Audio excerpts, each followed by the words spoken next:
Jeff Wasserman, 365 South Pascat Road. Before I go into my prepared comments, I just want to comment on the discussion that we were just having.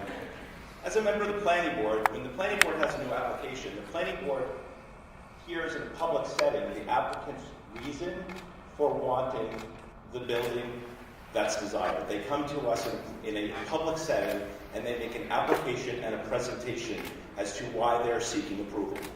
That's what's missing here from the village board. This applicant should have come to a public meeting and made a presentation and educated the village as to why they have a desire for the particular law.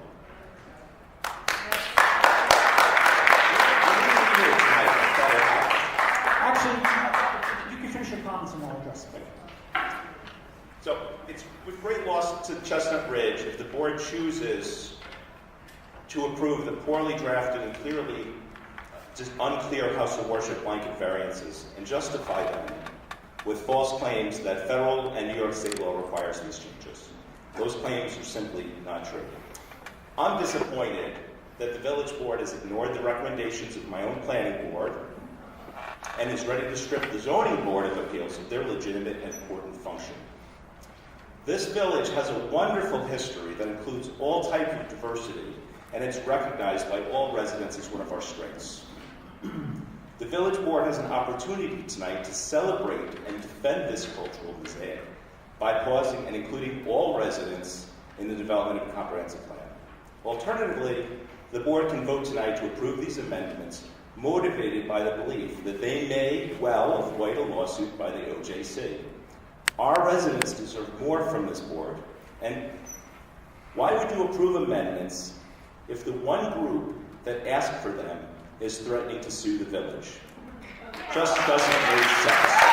Honestly, it doesn't make sense. More discussion is needed.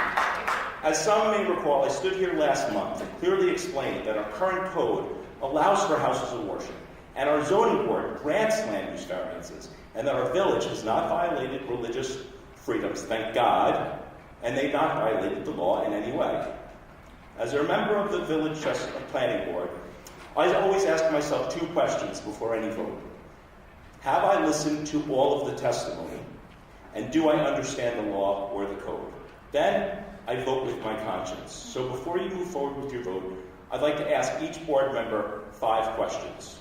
1, do you think that the village of Chestnut Ridge has a history of or current practice of discriminating against religious uses or groups? 2, do you think the village zoning and planning boards have prevented residents from practicing religious worship?